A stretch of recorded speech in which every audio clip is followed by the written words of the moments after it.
تو مجھے انہوں نے MNA کا ٹکٹ دیا، میں نے سر اسی ڈائننگ ٹیبل پہ وہ شکریہ کے ساتھ واپس کر دیا۔ کون سی پولیٹیکل پارٹی ایسی ہے کہ جس کے اوپر کوئی فارن فنڈنگ کے ایلیگیشنز نہیں ہیں، کوئی کرپشن چارجز نہیں ہیں؟ میڈیا بلیک آؤٹ ہے، میں سب سے بڑے جلسے تحریک لبیک پاکستان کے ہو رہے ہیں۔ تحریک لبیک میں اور تحریک انصاف میں اتفاق کیوں نہیں ہو سکتا؟ جو اتحاد نہیں ہو سکتا، احتساب، کڑا احتساب ہوگا اور وہ ہم کریں گے جی۔ السلام علیکم ناظرین، آپ دیکھ رہے ہیں نیوز ٹائم HD TV اور میں آپ کا میزبان فہد حسن۔ ناظرین، آج ہمارے ساتھ ایک ایسی شخصیت موجود ہے جنہوں نے سیاست میں بھی اپنا نام بنوایا۔ بیرسٹر عثمان منگت صاحب ہمارے ساتھ موجود ہے، جو تحریک لبیک پاکستان کے رہنما سربراہ۔ ان سے بات کرتے ہیں کہ آخر یہ سیاست کی گرما گرمی کے بارے میں کیا اپنے خیالات کا اظہار کرنا چاہیں گے۔ السلام علیکم سر۔ وعلیکم السلام sir, thank you so very much for having me in your interview. It's been a pleasure for me and honor for me to represent my party before your channel sir. Thank you so very much جی۔ ٹھیک ہو گیا سر، party کی طرف تو ہم بعد میں آئیں گے، پہلے ہم آپ سے یہ پوچھنا چاہیں گے کہ سیاست میں آنے کا اتفاق کیسے ہوا؟ سر سیاست میں کوئی ابھی ایکسیڈنٹلی نہیں آئے، میری فیملی جو ہے وہ تقریباً پچھلے 3 ڈیکڈ سے پالیٹکس میں ہے، ایکٹیو پالیٹکس میں ہے۔ 1993 میں میرے فادر نے الیکشن کانٹیسٹ کیا تھا MPA کا، مہدی حسن بھٹی صاحب حافظ آباد سے 2 سیٹیں جیت گئے تھے جی پیپلز پارٹی کے ٹکٹ پہ، اور نون لیگ 2 سیٹیں ہار گئی۔ پھر نون لیگ کے پاس کینڈیڈیٹ پورے ڈسٹرکٹ میں کوئی نہیں تھا۔ ہم نے ضمنی الیکشن لڑا، بے نظیر صاحبہ وزیر اعظم تھی، نون لیگ کے ٹکٹ پہ ہم نے الیکشن لڑا اور 28,000 ووٹ لے کے ہم نے جناب پیپلز پارٹی گورنمنٹ پارٹی کے کینڈیڈیٹ کو اس وقت ہرا دیا۔ پھر راتوں رات ریزلٹس چینج ہوئے، پرانی ہسٹری ہے پاکستان کی یہ، اور ہمیں 3,500 ووٹوں سے ہرایا گیا۔ پھر 2002 میں ہم نے الیکشن لڑا، میری سسٹر MPA الیکٹ ہوئی ہیں، میرے فادر گریجویٹ نہیں تھے، میری 25 ایئرز ایج نہیں تھی۔ 2008 میں پھر ہم دوبارہ MPA الیکٹ ہوئے ہیں اور 2013 تک رہے ہیں۔ 2 کنزیکٹیو ٹرمز ہم نے ایز اے MPA سرو کیا ہے۔ میرے فادر نے 2 دفعہ سرو کیا ہے as a provincial advisor for agriculture and livestock. تو الحمدللہ کافی دیر سے سیاست میں ہیں۔ تو اس کے بعد 2018 کا الیکشن ہم نے جو ہے مس کیا، وہ ہم نے کانٹیسٹ نہیں کیا۔ تو ابھی 2023 کا الیکشن انشاءاللہ ہم کانٹیسٹ کرنے جا رہے ہیں۔ جو 2018 کا الیکشن ہے اس میں جیسے آپ نے پہلے بھی انٹرویوز میں بھی سنا ہوگا کہ آصف زرداری صاحب کے ساتھ اور زرداری فیملی کے ساتھ ہمارے فیملی ٹرمز ہیں۔ تو مجھے 2018 میں آصف زرداری صاحب نے MPA کے ٹکٹ کے لیے مجھے خود کال کیا، مجھے زرداری ہاؤس اسلام آباد بلایا اور وہاں پہ جو ہے MPA کا الیکشن لڑنے کا بولا گیا۔ پنجاب میں بہت برے حالات تھے پیپلز پارٹی کے، لیکن جب میں نامینیشن پیپرز فائل کرنے گیا تو لوگوں کی ہم نے پچھلے 10 سال میں اتنی خدمت کی ہوئی تھی کہ حافظ آباد کی تاریخ کا سب سے بڑا جلوس میرے ساتھ تھا، اور وہاں پہ ریٹرننگ آفیسر صاحب یہ کہنے پہ مجبور ہو گئے کہ آج بیسکلی حافظ آباد میں الیکشن سٹارٹ ہوا ہے۔ لیکن الیکشن سے 2 دن پہلے جب ہمارا یہ جو الیکٹرل سمبلز ایلوکیٹ ہونے تھے، انتخابی نشان ملنا تھا، تب حافظ آباد کی تنظیم نے ریکمنڈیشن بھیجی آصف علی زرداری صاحب کو کہ یہ فیملی پہلے 2 دفعہ MPA رہ چکی ہے، اس دفعہ ان کو MNA پہ لے کے آیا جائے۔ تو میری تو ساری کیمپین چل رہی تھی MPA کے لیے۔ تو جب مجھے پھر زرداری ہاؤس دوبارہ بلایا گیا، مجھے ڈائننگ ٹیبل پہ ہم بیٹھے ہوئے تھے، کنفرم کر سکتے ہیں تنویر کارا صاحب بھی تھے وہاں پہ، یوسف رضا گیلانی صاحب بھی تھے وہاں پہ، اور محترمہ فریال تالپور صاحبہ بھی تھی اسی ڈائننگ ٹیبل پہ، آصف زرداری صاحب تھے۔ تو مجھے انہوں نے MNA کا ٹکٹ دیا کہ آپ جا کے MNA کا الیکشن لڑیں۔ تو میں نے سر اسی ڈائننگ ٹیبل پہ وہ شکریہ کے ساتھ واپس کر دیا کہ یہ میری انسلٹ ہے کہ میں 4 مہینے سے اپنی کانسٹیٹوئنسی میں MPA کا الیکشن کانٹیسٹ کر رہا ہوں اور میری کتنی زبردست پوزیشن ہے، اور لاسٹ مومنٹ پہ آپ مجھے کہہ رہے ہیں کہ اب آپ جا کے MNA کا لڑیں۔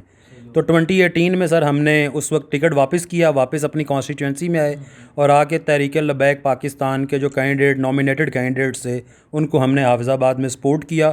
اور میں آن ریکارڈ لے کے آنا چاہتا ہوں کہ حافظ آباد کی جو PP 70 کی سیٹ ہے اس پہ جو تحریک لبیک کے MPA صاحب تھے جو کانٹیسٹ کر رہے تھے، ان کے گجرانوالہ ڈویژن میں سب سے زیادہ ووٹس تھے۔ اچھا سر، یہ تو ساری باتیں ہو گئی، مجھے یہ بتائیے گا کہ آپ نے چلے پولیٹکس ماشاءاللہ آپ چلتی آ رہی ہے، آپ کی فیملی تھی پولیٹکس میں، آپ کا زرداری صاحب کے ساتھ بھی فیملی ٹرمز تھے، پھر TLP کو ہی کیوں آپ نے سیاست کا انتخاب کیا سیاست میں؟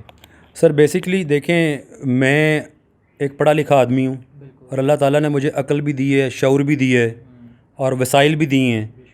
تو کسی بھی پولیٹیکل پارٹی سے مجھے اپنا پولیٹیکل کیریئر سٹارٹ، کیونکہ میرا تو یہ پولیٹیکل کیریئر کب سٹارٹ ہے، فیملی کی ایک پولیٹیکل ہسٹری ہے، بڑی اسٹرانگ پولیٹیکل ہسٹری ہے، تو میرا سر یہ پولیٹیکل کیریئر کا سٹارٹ ہے۔ تو میں نے جب اپنا کیریئر سٹارٹ کرنا تھا تو میں نے انالیسس کرنے تھے کہ کون سی پولیٹیکل پارٹی ایسی ہے کہ جو اس وقت میسز کو ان اے ٹرو سینس سرو کر رہی ہے، کون سی پولیٹیکل پارٹی ایسی ہے کہ جو پاکستان کے لیے پالیٹکس کر رہی ہے؟ کون سی پولیٹیکل پارٹی ایسی ہے کہ جس کے اوپر کوئی فارن فنڈنگ کے ایلیگیشنز نہیں ہیں؟ کون سی پولیٹیکل پارٹی یا لیڈرشپ ایسی ہے جس کے اوپر کوئی کرپشن چارجز نہیں ہیں؟ کون سی پولیٹیکل پارٹی ایسی ہے کہ جو دین کو تخت پہ لا کے اور equal justice system, equal education system اور ایکول ہیلتھ فیسلٹیز کی بات کرتی ہے؟ تو ان ساری چیزوں کو جب میں نے اس کے اوپر میں نے ریسرچ کی، اور پھر لیڈر جو ہے پاکستان میں لیڈرشپ کرائسس تھا بیسکلی، تو علامہ خادم حسین رضوی صاحب جو ہیں مرحوم ہمارے قائد محترم، ان کی بہت سروسز تھی دین کو تخت پہ لانے کے لیے۔ اس کے بعد اگر ان اے ٹرو سینس کوئی ینگ لیڈرشپ، ینگ ڈائنامک اور وائبرنٹ لیڈرشپ پاکستان میں سامنے آئی تو وہ قائد ملت اسلامیہ علامہ سعد حسین رضوی صاحب کی صورت میں آئی۔ تو میں نے علامہ سعد حسین رضوی صاحب سے جا کے ملاقات کی۔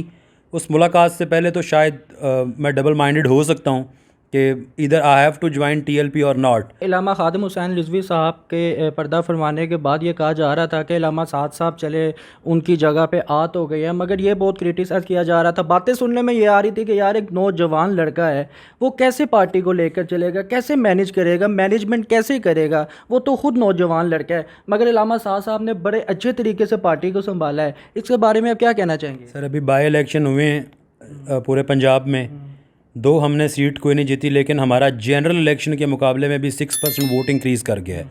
جلسے آپ دیکھ رہے ہیں، میڈیا بلیک آؤٹ ہے، اس کے باوجود پاکستان میں سب سے بڑے جلسے تحریک لبیک پاکستان کے ہو رہے ہیں، اور سب یہ لوگوں کے ڈبل سٹینڈرڈز ہیں۔ اگر بلاول بھٹو زرداری سامنے آئے تو کہتے ہیں کہ جی بڑی ینگ لیڈرشپ آ گئی ہے، اور دوسری طرف قائد ملت اسلامیہ علامہ سعد حسین رضوی صاحب سامنے آئے تو کہتے ہیں یہ بالکل ابھی ینگ ہے، کیسے چلائیں گے۔ علامہ سعد حسین رضوی صاحب اس پارٹی کو لیڈ کر رہے ہیں، لیکن پیچھے مجلس شورا بھی بیٹھی ہوئی ہے، اور جو دینی لحاظ سے اور دنیاوی لحاظ سے الحمدللہ کسی سے بھی زیادہ فہم و فراست رکھتے ہیں، اور الحمدللہ سارے مل کے مشورہ کر کے اس پارٹی کو چلا رہے ہیں۔ انشاءاللہ in a near future you will see کہ یہ پارٹی پاکستان کی سب سے بڑی پارٹی ہوگی انشاءاللہ۔ بڑے لوگوں کا یہ کہنا ہے کہ جب 13 پارٹیاں جو ایک دوسرے کو گالم گلوچ کرتے تھے، دھمکیاں دیتے تھے، جان سے مارنے کی دھمکیاں دیتے تھے، سڑکوں پہ گھسیٹنے کی باتیں کیا کرتے تھے، جب ان میں اتفاق ہو سکتا ہے کہ تحریک لبیک میں اور تحریک انصاف میں اتفاق کیوں نہیں ہو سکتا؟ کیا یہ پرانے گلے شکوے بھول کر آگے مزید کام کرنے کے لیے اتحاد کر لیں؟ سر ادھر انہوں نے تو کھوکھلے نعرے اپنی سیاست چمکانے کے لیے لگائے ہوئے ہیں۔ ہمارا تحریک انصاف سے کوئی نعروں کا اختلاف نہیں ہے، یا نظریاتی اختلاف کچھ حد تک ہو سکتا ہے۔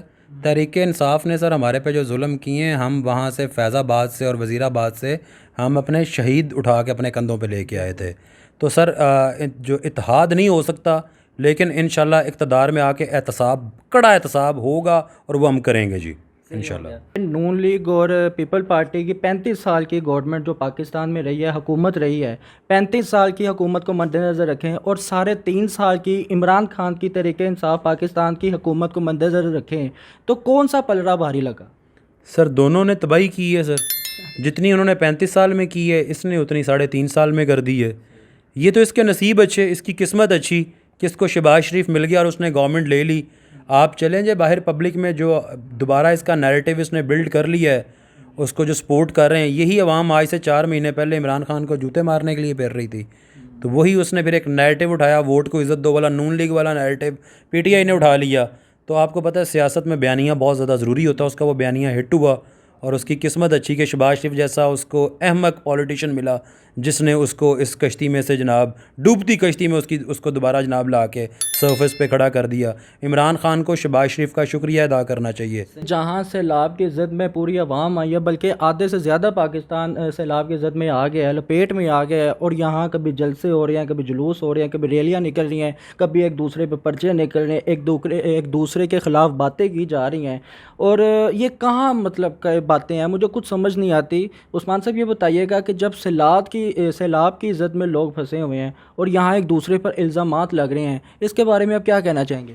سر فیڈرل گورنمنٹ جو ہے وہ PTI کے لوگوں کو وکٹمائز کرنے میں لگی ہوئی ہے، جو provincial government of the Punjab اور خیبر پختونخوا ہے وہ PMLN کے لوگوں کو وکٹمائز کرنے میں لگے ہوئے ہیں، جبکہ آن دی ادر ہینڈ آپ کسی بھی فلڈ افیکٹڈ ایریاز میں چلے جائیں، آپ کو گرین جیکٹس پہنے ہوئے تحریک لبیک پاکستان کے تھاؤزنڈز آف والنٹیئرز آپ کو نظر آئیں گے۔ 16 ٹرک ہم نے پرسوں رات کو لاہور سے روانہ کیے ہیں امداد کے لیے۔ بطور نائب ناظم اعلیٰ میں نے ابھی ایک سرکولر جاری کی ہے، اکراس پنجاب آپ کو پنجاب کی ہر پی پی میں ایک فلڈ افیکٹڈ جو پیپل ہیں ان کی ہیلپ کے لیے ایک کیمپ لگا ہوا نظر آئے گا. Same as the case with the Sindh, Khyber Pakhtunkhwa and Balochistan. جہاں جہاں پہ سیلاب نہیں ہے وہاں پہ ہمارے کیمپس لگیں گے اور وہاں سے امداد اکٹھی کر کے پورے پاکستان میں انشاءاللہ ہم امداد بھجوائیں گے. ہمارے قائد محترم اس وقت بھی جنوبی پنجاب میں فلڈ افیکٹڈ ایریاز میں موجود ہیں. انشاءاللہ اپنی کیپیسٹی سے بڑھ کے, ابھی ہم نہ گورنمنٹ میں ہیں, نہ ہم نے ووٹ لیے ہیں, نہ ہم کوئی اپوزیشن میں ہیں, لیکن انشاءاللہ ان سے بہت زیادہ اچھا کام کریں گے اور اپنے مصیبت میں جو ہمارے بہن بھائی ہیں ان کے ساتھ کھڑے ہوں گے.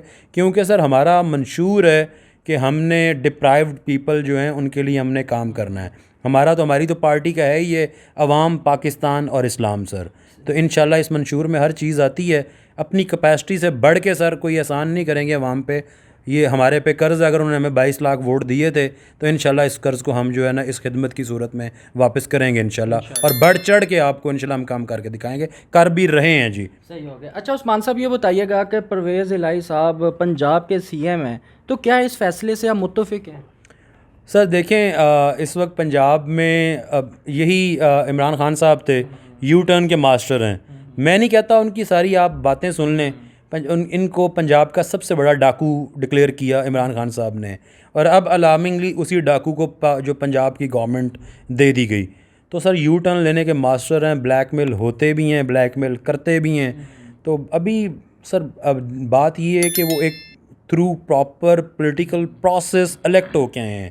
whatsoever the ground reality is at the moment, Pervez الہی is the elected chief minister of the Punjab, اور پرویز الہی صاحب کے ساتھ ہم نے کام بھی کیا ہے ایز این ایم پی اے.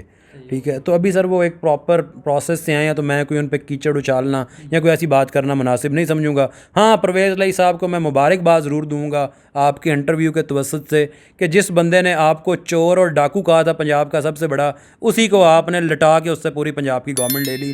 میں یہ سیاسی بصیرت کو پرویز الہی صاحب کی کو سلام پیش کرتا ہوں. صحیح ہو گیا. عثمان صاحب بتائیے گا الیکشن کب ہوں گے اب؟ سر الیکشن میرے خیال میں نومبر دسمبر میں پاکستان میں الیکشن ہو جائیں گے جی. کیا وجہ ہے, مطلب کہ الیکشن کروا کیوں نہیں رہی گورنمنٹ؟ سر ابھی آپ کی آئی ایم ایف کی ایک ٹرانزیکشن ہونی ہے, اور وہ ٹرانزیکشن جو ہے انٹرم گورنمنٹ کے ساتھ نہیں ہو سکتی, تو اس لیے اسی گورنمنٹ سے وہ ٹرانزیکشن گو تھرو کروانے کے بعد الیکشن کا اعلان کر دیا جائے گا. اچھا, نون لیگ اور پیپل پارٹی یہ جنہوں نے اتفاق آپس میں رکھا اور پارٹیوں نے یکتا اپنی پارٹیز بنائی, ایک جان ہو گئے, تب عمران خان اکیلا تھا, ٹی ایل پی بھی اکیلی تھی. ٹھیک ہے, ان سارے بیانات میں نون لیگ بھی ہمیں نظر آئی, پی ٹی آئی بھی ہمیں نظر آئی, شہباز شریف بھی نظر آیا, اور اس کے بعد عمران خان بھی نظر آیا, مگر زرداری کے کچھ زیادہ ہمیں بیانات نہیں نظر آئے. کیا کہنا چاہیں گے آپ؟ سر زرداری صاحب پیچھے بیٹھ کے کھیلتے ہیں, آپ کو پتہ ہے شروع سے, اور زرداری صاحب نے نون لیگ کا جنازہ نکالا ان کو یہ گورنمنٹ دلوا کے, تو وہ انہوں نے بڑی دھوم دھام سے نکلوا دیا جی, اور ابھی اس میں مزید نکلوا رہے ہیں. باقی سر یہ 13 لوگ ملے ہوئے ہیں, یہ 13 اور بھی مل جائیں, اب میرا نہیں خیال کہ ان کے لیے کوئی برائٹ فیوچر آگے ہے. سر ٹی ایل پی جب جماعت بنائی تھی, سیاست میں جب آئی ہے, یہ ایک نعرہ لے کر آئی تھی کہ لبیک یا رسول اللہ. تو اسلام کے تحت یہ کام کر رہے ہیں, اسلام کی پالیسیز کو لے کر آگے چل رہے ہیں. عمران خان کہتا ہے کہ میں نے ریاست مدینہ بنانا ہے, تو کس طرح کی یہ ریاست بنانا چاہتے ہیں؟ سر ریاست مدینہ ایسے بنتی ہے کہ پاکستان کا 75% حصہ سیلاب میں ڈوبا ہوا ہے, اور آپ 3-3 کروڑ روپیہ لگا کے جلسے کر رہے ہیں. کیا وہ 3 کروڑ روپے سے ان فلڈ افیکٹڈ جو ایریاز ہیں وہاں پہ ڈپرائیوڈ پیپل جو اس وقت جن کے اوپر نہ چھت ہے, نہ کھانے کو ہے, نہ سونے کو ان کے پاس خیمے ہیں, کیا ان 3-3 کروڑ سے ان لوگوں کی امداد نہیں ہو سکتی؟ تو سر ریاست مدینہ یہ نہیں ہے. ریاست مدینہ کے لیے صرف ہاتھ میں تسبیح پکڑ کے اور کہہ دیا جناب قمیض میں سوراخ ہے جناب, اور بڑا خوبصورت لگتا ہے جب ہیلی کاپٹر سے اترتا ہے, تو سر ایسے ریاست مدینہ باتوں سے نہیں بنتی. ریاست مدینہ کے لیے عملی اقدامات کرنے پڑتے ہیں. ریاست مدینہ تب بنتی ہے جب حضرت عمر فاروق رضی اللہ تعالیٰ عنہ ایک ملک کا دورہ کر کے واپس آ رہے تھے, تو انہوں نے حضرت علی سے کہا کہ آپ سائڈ پہ ہوں, میں اپنی عوام میں جا کے چیک کرنا چاہتا ہوں گراؤنڈ ریالٹی کیا ہے. تو وہ ایک بوڑھی خاتون کے خیمے میں چلے گئے. ٹھیک ہے, انہوں نے اس سے جا کے پوچھا کہ تمہارا کیا حال ہے, تو اس خاتون نے کہا میرا کیا حال ہوگا, میرے پاس آج تک عمر نہیں آیا. تو بعد میں جب اس خاتون کو پتہ چلا کہ جناب یہ عمر فاروق رضی اللہ تعالیٰ عنہ ہیں, تو سر وہ تھی ریاست مدینہ, وہ تھا اسلام کا نظام کہ آپ اپنی رعایا میں جاتے تھے, آپ لوگوں کو چیک کرتے تھے, اور پھر حضرت عمر فاروق نے ان کو بتایا کہ میں عمر فاروق ہوں. تو اس خاتون نے کہا کہ کیا بات ہے. تو جب ان خاتون کو نہیں پتہ تھا کہ یہ حضرت عمر فاروق ہیں, تو انہوں نے کہا جی خاتون سے کہا کہ جی ان کی تو اتنی بڑی ریاست ہے جس کو وہ لک آفٹر کرتے ہیں، تو آپ کے خیمے میں کیسے آئیں؟ تو اس خاتون نے جو الفاظ کہے تھے وہ یہ تھے کہ عمر فاروق کو جا کے میرا پیغام دینا کہ ریاست اتنی رکھے جہاں پہ وہ ہر بندے کے پاس پہنچ سکے. ٹھیک ہے، تو وہ سر پہنچ گئے تھے اس خاتون کے پاس، اتنی ہی ریاست رکھی ہوئی تھی، ہر چیز کو لک آفٹر کر رہے تھے. تو یہ سر جلسوں میں ناچ گانا کر کے، یہ ڈانس کر کے، اور یہ سارا جب آپ کا ملک ڈوبا ہوا ہو، ایک سوگ کی کیفیت میں ہو اور بڑے مشکل حالات ہوں، اور آپ جلسوں میں بلیک میلنگ اپنے جاری رکھے ہوں، اس طرح ریاست مدینہ نہیں بنتی. اچھا سر، یہ بتائیے گا کہ علامہ سعد رضوی صاحب کا اگلا قدم کیا ہوگا؟ کیا کرنے جا رہے ہیں؟ کیا سرپرائز دیں گے آخر وہ پاکستان کو؟ سر ہم تو خدمت کر سکتے ہیں سر، اور سرپرائز کا ہم انتظار کر رہے ہیں کہ اس خدمت کے بدلے عوام ایک دفعہ ہمیں چانس دے. جس طرح علامہ سعد صاحب خاموش ہے نا، لگ رہا ہے کوئی بڑا ہی دھچکا لگنے والا ہے، عوام کو کچھ زیادہ ہی سرپرائز ملنے والا ہے. نہیں سر، ایسی بات نہیں ہے. ہم پولیٹیکلی اس وقت اس لیے خاموش ہیں کہ ہم فلڈ افیکٹڈ ایریاز کے اوپر اپنا سارا کانسنٹریشن کیے ہوئے ہیں. جی ہمارا سارا اس وقت جو کانسنٹریشن ہے وہ فلڈ افیکٹڈ ایریاز میں ریسکیو ایکٹیویٹیز کے اوپر ہے. جی